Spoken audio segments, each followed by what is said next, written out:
ओम शांति। अव्यक्त बापदादांकर विशेष गुणवान आत्मिक संतान मानंकु आंतरिक ईश्वरीय शुभेच्छा, शुभ अभिनंदन, सुप्रभात, सुस्वागतम।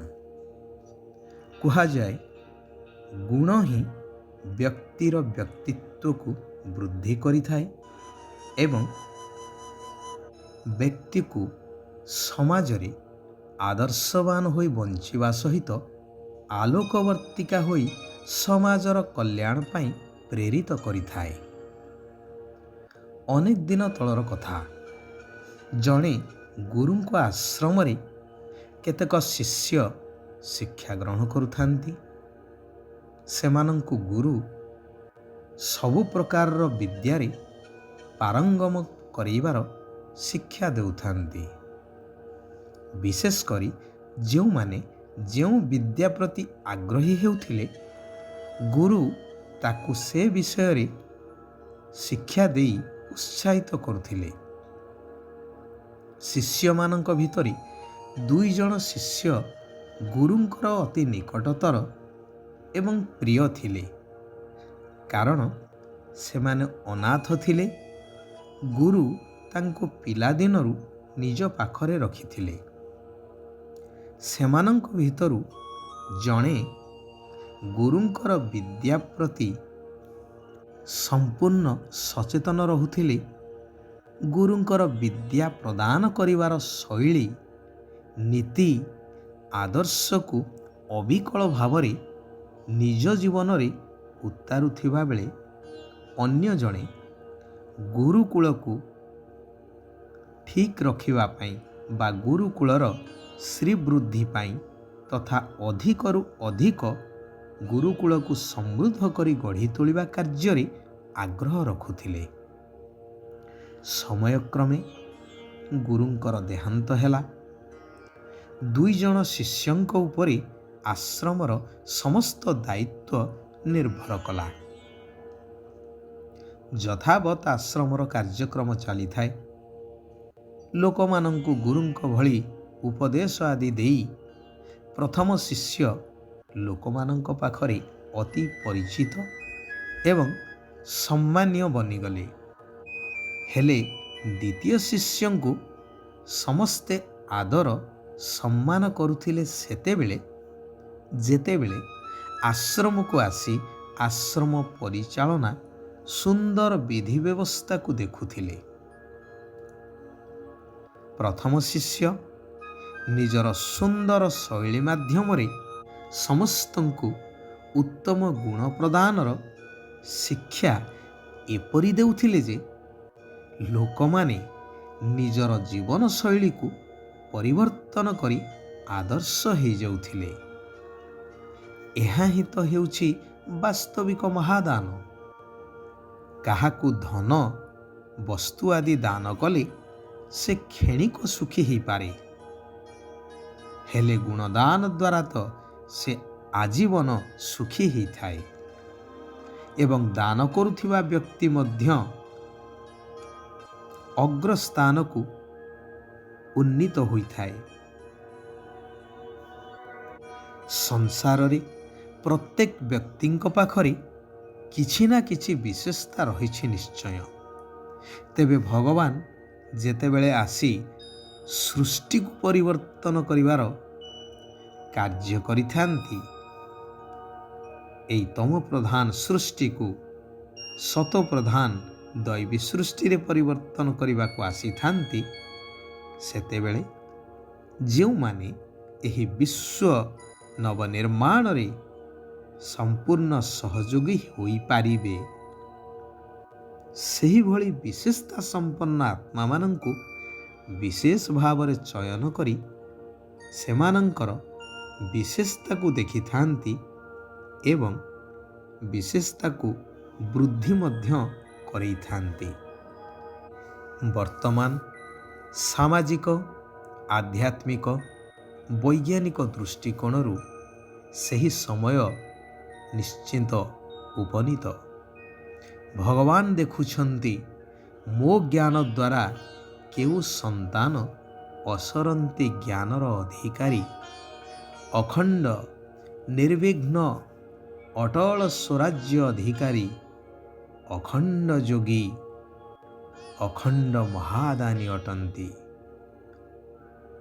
ଏହି ସୃଷ୍ଟି ପରିବର୍ତ୍ତନର ସମୟରେ ଏହିଭଳି ସନ୍ତାନମାନଙ୍କୁ ଭଗବାନ ବିଶେଷ ଭାବରେ ଦେଖୁଛନ୍ତି।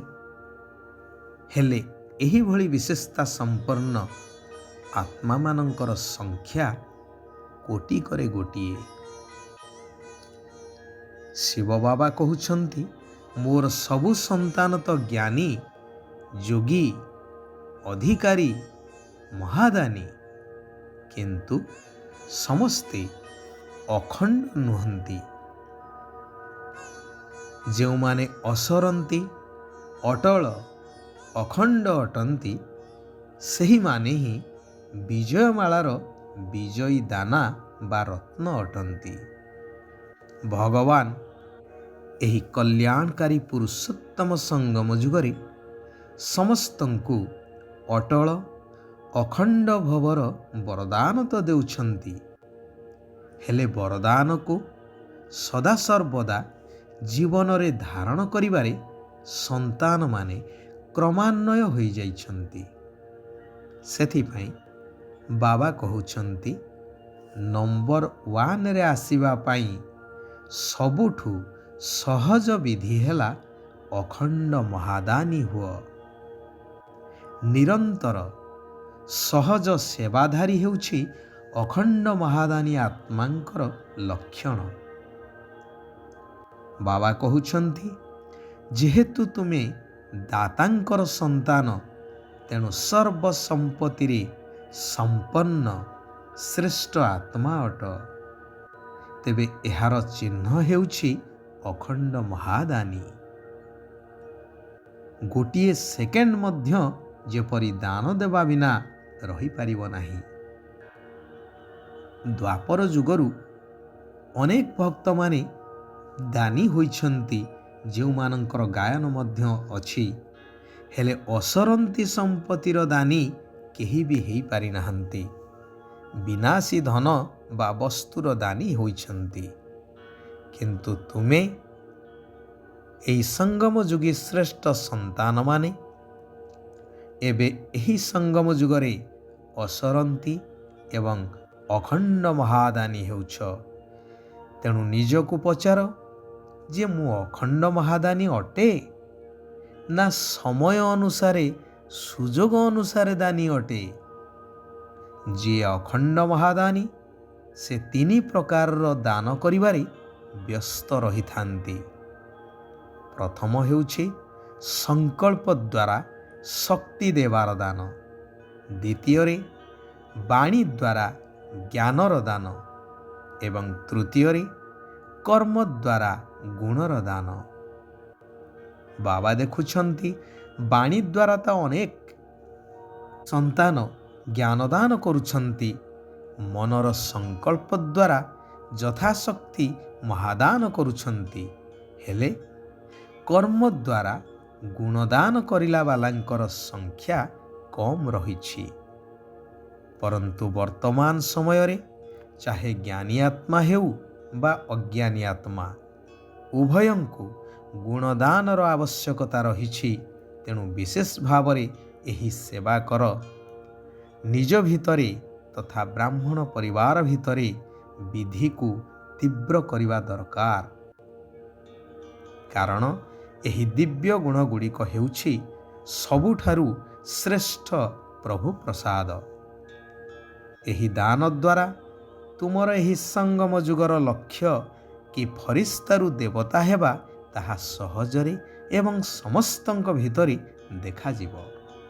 ଏହି ଅଭ୍ୟାସକୁ ନିରନ୍ତର ରଖ କି ମୁଁ ଦାତାଙ୍କର ସନ୍ତାନ ଅଖଣ୍ଡ ମହାଦାନୀ ଆତ୍ମା ଅଟେ। ଶିବ ବାବା ବରଦାନ ଦେଉଛନ୍ତି, ସହନ ଶକ୍ତିର କବଚ ପିନ୍ଧି ସମ୍ପୂର୍ଣ୍ଣ ସ୍ଥିତିକୁ ବରଣ କରୁଥିବା ବିଘ୍ନ ଜିତ୍ ହୁଅ। ଅବହେଳା ପଣିଆର ଚପଳତାକୁ ଛାଡ଼ି ସହନ ଶକ୍ତିରେ ମଜବୁତ ହୁଅ। ସର୍ବଦା ଉମଙ୍ଗ ଉତ୍ସାହରେ ରୁହ, ତେବେ ସମ୍ପୂର୍ଣ୍ଣ ସ୍ଥିତି ନିକଟକୁ ଆସିଯିବ। ଯୋଗ ଏବଂ ସେବାର ବଳ ଦ୍ୱାରା ଅନେକ ଆତ୍ମାଙ୍କ ଉପରେ ଦୟା ଦେଖାଇବା ହିଁ ଦୟାଶୀଳ ହେବା। ଆଚ୍ଛା, ଓମ୍ ଶାନ୍ତି, ଓମ୍ ଶାନ୍ତି, ଓମ୍ ଶାନ୍ତି।